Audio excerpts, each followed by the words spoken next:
Bismillahirrahmanirrahim. Assalamualaikum warahmatullahi wabarakatuh. Teman-teman sekalian, hari ini saya akan membacakan dari sejarah Islam yang hilang, itu bagian yang ketiga ya, melanjutkan dari bagian sebelumnya. Langsung saja kepada bagian ketiga, yaitu mengenai Khulafaur Rasyidin. Wafatnya Nabi menyebabkan tumpahnya kesedihan di jalan-jalan Madinah. Kaum muslim mengalami periode sulit menghadapi kenyataan bahwa Nabi Muhammad tak lagi bersama mereka, sehingga awalnya ada beberapa orang yang menolak berita tersebut. Tetapi wafatnya Nabi juga memunculkan pertanyaan tentang kepemimpinan di Mekah. Selama lebih dari 20 tahun Nabi memimpin umat muslim secara politis dan spiritual. Hubungan langsung dengan Allah memberikan arti bahwa masyarakat dipandu oleh kekuatan yang sesuai dengan rencana ilahi.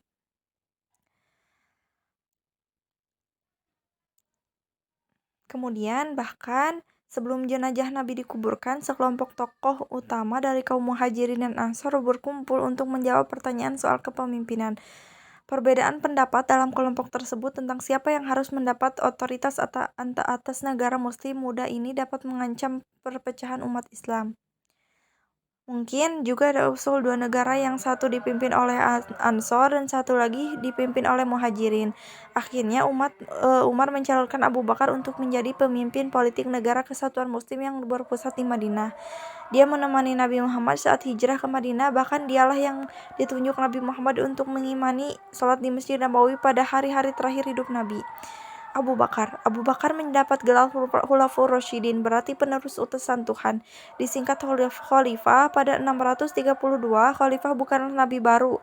Kitab Quran telah menjelaskan Muhammad sebagai nabi terakhir dan tidak ada lagi nabi yang datang setelahnya. Terlebih lagi, tugas khalifah bertindak sebagai pemimpin politik dengan mengikuti teladan yang diberikan Nabi Muhammad saat memimpin Nabi Muhammad Madinah. Maka khalifah diharapkan menjadi pemimpin yang cakap, mampu mengelola permasalahan negara muslim dengan efektif, juga mampu melindungi agama yang dibawa Nabi Muhammad dan menggerakkan orang untuk mengikuti sebisa mereka. Demi menegakkan keberlanjutan tujuan politik Nabi Muhammad, Abu Bakar mengirim kekuatan ke Suriah Selatan yang bertempur dengan melawan Bizantium sebagai balas dendam atas konfrontasi sebelumnya. Ekspedisi ini menunjukkan tujuan politik umat Islam tak akan berhenti sepenggal Nabi, tetapi ekspedisi ini tak sepenting perkembangan ancaman dari gurun pasir setelah timur Madinah. Selama berabad-abad, suku Arab menggembarkan dengan bebas tanpa ada perintah pusat yang menentukan langkah mereka untuk memungut pajak. Walaupun menyesal, mungkin mereka tetap dapat menerima perjanjian semasa itu dengan Nabi Muhammad, tetapi pasti mereka takkan patuh begitu saja di bawah Abu Bakar. Diiringi kebencian terhadap pemerintahan terorganisasi, muncullah sejumlah orang yang mengklaim diri sebagai nabi. Yang paling menonjol di antaranya adalah Musailamah, dikenal sebagai Musailamah si pembohong dalam sumber-sumber sejarah kemudian. Tak diragukan lagi contoh-contoh orang terdahulu yang mengubah agama dari Tuhan agar sesuai dengan keinginan mereka. Sebagaimana disebutkan dalam Al-Quran, muncul di benak Abu Bakar orang-orang tersebut ditegur Tuhan dan akan dihukum pada hari pengadilan atas dosa-dosanya. Inilah takdir yang sebenar-benarnya dihindari orang soleh dalam masyarakat muslim. Hasilnya, tindakan militer harus diambil Abu Bakar. Ia menunjukkan Khalid bin Walid sebagai komandan pasukan yang dikirim ke timur untuk memadamkan gerakan pemberontak. Nabah Khalid terkenal di seantero semenanjung Arab, dan ia belum pernah kalah dalam pertempuran yang dilakukan. Setelah berhasil mempertahankan Madinah dari setiap kemungkinan serangan pemberontak, Khalid memimpin pasukan ke arah timur, tempat tinggal sekian banyak suku pemberontak. Kekuatan Musailamah tidaklah sebanding dengan kecakapan militer Khalid. Perang ini menanamkan satu teladan penting berkaitan dengan masa depan umat Islam. Pertama, konflik tersebut menunjukkan persatuan spiritual Islam, menunjukkan kepentingan yang paling utama. Penyimpangan dan nabi palsu tidak akan tertoleransi. Menurut keyakinan Islam, bangsa sebelumnya yang telah diseru pada monoteisme dan penyimpangan dari hukum Tuhan telah beruntung dengan dikirimnya Nabi untuk meluruskan mereka. Ketiga, dan kemungkinan yang terpenting adalah otoritas pemerintahan pusat telah ditetapkan. Bagi suku-suku Arab, persatuan dari konsep pemerintahan pusat yang dijauhkan dari berkilometer merupakan gagasan asing. Perang Ridho telah meneguhkan sejarah Islam selanjutnya akan lepas dari masa lalu Arab yang nomaden dan terdesentralisasi. Bangsa Arab sedangkan memasuki era sejarah yang baru dan pemerintahan mereka harus mencerminkan hal tersebut. Selain memperkuat keberlanjutan negara Islam, masa kekhalifahan Abu Bakar sangat penting bagi pelestarian Quran dalam bentuk tertulis. Pada masa Nabi, banyak sekretaris yang ditugaskan untuk menulis wahyu Quran saat baru diturunkan. Naskah-naskah tersebut tak dikumpulkan dalam satu buku tetapi berbentuk potongan yang tersebar di mana-mana. Begitu tertulisnya Quran tidak sepenting hafalan kata demi kata. Umar menyarankan agar seluruh naskah tersebut dikumpulkan.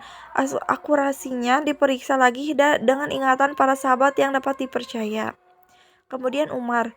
Seperti Abu Bakar, Umar termasuk orang yang masuk dalam Islam sejarah awal. Ia menyatakan keimanannya di hadapan Nabi di Mekah sebelum hijrah dan selalu bersama Nabi di seluruh peperangan dan peristiwa besar di Madinah.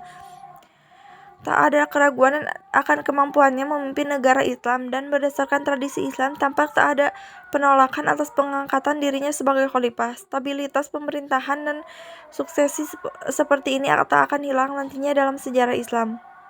Tak seperti Abu Bakar, Umar tidak harus mengatasi masalah stabilitas politik atau keberlanjutan agama. Seluruh Jazirah Arab telah bersatu di bawah pemerintahannya. Gerakan militer masif ke seluruh jazirah saat Perang Ridho telah memberikan keyakinan kemampuan di kalangan muslim untuk mulai berpikir serius melebarkan wilayah ke utara. Serangan ke Mesopotamia yang dikuasai Sassanid telah dimulai pada tahun terakhir kehidupan Abu Bakar dan dilanjutkan begitu Umar berkuasa. Awalnya Umar dan tokoh muslim lainnya mungkin tak meramalkan serangan ini akan berubah menjadi penaklukan permanen, tetapi perang habis-habisan antara Bizantium dan Sassanid yang berlangsung sejak 603 hingga 628 Masehi membuat mereka lemah dan tak mampu membentuk gelombang penyemburan Muslim Arab yang telah tiba di perbatasan. Secara bersamaan, pasukan dikirim ke Suriah dan Mesopotamia. Pada 633, Khalid bin Walid yang baru saja memerangi Perang Ridho memimpin detasemen menuju Persia. Sementara itu, Yazid anak Abu Sufyan memimpin pasukan yang dikirim ke Suriah. Di sana dengan cepat ia mampu mengalahkan kekuatan Bizantium di dekat Gaza. Bagi orang-orang Bizantium, kekalahan mengejutkan tersebut menandakan bahwa ini mungkin bukan perampasan biasa, melainkan invasi total. Kaisar Heraklius memerintahkan pasukannya dimobilisasi dan bersiap menghancurkan Arab sebelum mereka mampu mengonsolidasikan kemenangannya. Pasukan Muslim di bawah komando Khalid bergerak di utara dan mengepung kota tua Damaskus, yang akhirnya jatuh pada September 635. Perjanjian yang dibuat setelahnya bertujuan untuk menenangkan kekuatan penduduk setempat. Dalam perjanjian tersebut, Umar menjanjikan bahwa hidup, harta, dan agama mereka akan dilindungi dari gangguan, selama upetik kepada pemerintahan Islam dibayar. Kehilangan Damaskus menyebabkan kekaisaran Bizantium mengumpulkan kekuatan yang lebih besar dengan harapan bisa memukul balik pasukan Arab untuk kembali ke gurun. Khalid tahu bahwa kekuatan pasukannya tak sebanding dengan tentara kekaisaran dan memutuskan mundur ke selatan untuk mengulur waktu secepatnya. Peperangan memang tak terhindarkan. Akhirnya pasukan Heraklius menyusul pasukan Muslim ke Yarmuk di sepanjang perbatasan Yordania Suriah sekarang. Pada musim panas 636 Masehi, pasukan Bizantium jauh lebih banyak jumlahnya, lebih lengkap secara persenjataan dan lebih terlatih, tetapi semangatnya rendah karena banyak persaingan dan pertengkaran yang menyebabkan friksi dalam barisan pasukan. Peristiwa Perang Badar dan penaklukan Mekah pada masa Nabi telah membuktikan kepada mereka di tengah rintangan yang luar biasa, kemenangan bisa dicapai dengan pertolongan Allah. Bagi kerajaan Bizantium, kehilangan Suriah ibarat menjadi kartu domino pertama yang jatuh pada akhir kemunduran penerus kekaisaran Romawi. Pasukan kekaisaran takkan pernah mampu lagi berbaris masuk ke tanah suci Kristen, tak juga bisa memperoleh keuntungan ekonomi dari wilayah subur ini. Tetapi bagi penduduk lokal di Suriah, kekayaan Bizantium tak berpengaruh banyak pada kehidupan sehari-hari. Gereja tetap terbuka, petani tetap mengolah tanahnya, dan khalifah pedagang tetap melintas seperti sebelumnya. Ketika berada di Suriah secara pribadi, Umar menghindari penyerangan Yerusalem pada 637 Masehi. Ia diantar berkeliling kota oleh Uskup Agung Sophronius, seorang Arab Kristen yang menjadi salah satu tokoh terkemuka gereja Yunani di Yerusalem. Syarat-syarat perjanjian yang ditandatangani para pemimpin Yerusalem merupakan dengan perjanjian yang ditetapkan di seluruh Suriah. Masa kekhalifahan Umar patut diperhatikan bukan hanya karena penaklukan militer, melainkan juga pemerintahannya di wilayah taklukan. Salah satu aspek paling mengesankan dari penaklukan dan penggabungan wilayah itu dalam kerajaan Islam adalah menyatakan bahwa kehidupan hampir tak berubah bagi penduduk tanah taklukan. Pasukan dan kelas bangsawan Bizantium dan Sanasid saat berjuang Muslim masuk, tetapi penduduk lokal tetap di sana. Hanya ada dua perubahan utama dalam kehidupan penduduk taklukan. Pertama, soal kepada siapa mereka membayar pajak. Bila sebelumnya harus membayar pajak seringnya paling tinggi yang mencekik untuk membiayai perang, pemerintahan di Konstantinopel dan Ctesifon. Sekarang mereka membayar upati sesuai dengan hukum Islam dan diteruskan di Madinah. Dalam bidang ekonomi, penaklukan telah membawa kemakmuran yang tak terbayangkan bagi orang Arab yang relatif sederhana. Ledakan besar dalam aktivitas ekonomi terjadi di Makkah dan Madinah. Rumah-rumah baru terus dibangun dan perkebunan yang luas disiapkan guna menopang pertumbuhan ekonomi berkelanjutan setelah penaklukan. Untuk kali pertama dalam sejarah Islam, kekayaan sangat besar berada di tangan pemerintahan. Kekuasaan tiba-tiba berakhir pada 644 setelah dia dibunuh di Madinah oleh seorang budak Persia yang iri kepada pemimpinan karismatik ini. Menjelang wafat, Umar menunjukkan majelis berisi 6 pemimpin yang dihormati masyarakat Madinah untuk memilih penerus dari mereka sendiri. Mereka memilih Utsman bin Affan, salah seorang pemeluk Islam awal. Berbeda dari Abu Bakar dan Umar, ia berasal dari klan Umayyah di Makkah. Utsman sangat kaya dan berkuasa sebelum masuk Islam. Tak diragukan lagi, melihat keberhasilan kebijakan Umar, Utsman menjanji mengikuti langkah pendahulunya dalam menegakkan praktik yang sama dengan khalifah sebelumnya. Ia pun diangkat pada akhir 644 Masehi. Utsman. Latar belakang Utsman dari keluarga bangsawan berperan besar dalam keputusan-keputusannya sebagai khalifah. Keluarga Umayyah cukup berpengalaman soal tata negara sebelum datangnya Islam, dan Utsman mengandalkan pengalaman tersebut dalam keputusan pribadinya. Muawiyah, sepupunya, sudah menjadi gubernur Suriah dan bekerja sangat baik dalam menjadikan wilayah perbatasan menjadi tulang punggung negara Islam. Utsman melanjutkan dengan menunjukkan saudara sepupunya Abdullah bin Sa'id sebagai gubernur Mesir. Ia berharap keturunan Umayyah akan bekerja dengan baik di Mesir. Seperti halnya di Suriah, sepupunya yang lain ia ditunjuk di Irak, tempat mereka memimpin serangan ke tanah Persia dan lambat laun menguasai seluruh kekaisaran Sanasid. Melanjutkan langkah dan penekanan Umar pada militer, Utsman memerintahkan pembangunan armada angkatan laut pertama dalam sejarah Islam. Tujuannya menggagalkan setiap serangan balik Bizantium. Gubernur Suriah dan Mesir sangat tergantung pada keterampilan orang Kristen lokal dan membangun kapal laut. Lebih jauh ke timur, pasukan Muslim terus memaksa masuk ke jantung Persia. Di bawah pimpinan saudara Utsman yang lain, Abdullah bin Amir, menaklukkan sisa kerajaan Sanasid secepat penaklukan Irak. Di sana masyarakatnya lebih homogen dan lebih terhubung dengan pemerintahan Sanasid. Akibatnya, perang tersebut memakan korban yang lebih banyak dari pasukan Muslim. Akan tetapi, kesempatan kemenangan Muslim di Qadisiyah dalam masa kekhalifahan Umar pada dasarnya telah mengakhiri nasib kerajaan Sanasid. Hanya masalah waktu untuk menundukkan seluruh kerajaan. Kaisar Sanasid, Yazdegerd, tak pernah berhasil menggantikan pasukannya yang habis pada 642 Masehi, dan selama lebih dari 10 tahun berikutnya Sanasid terus berusaha bertahan.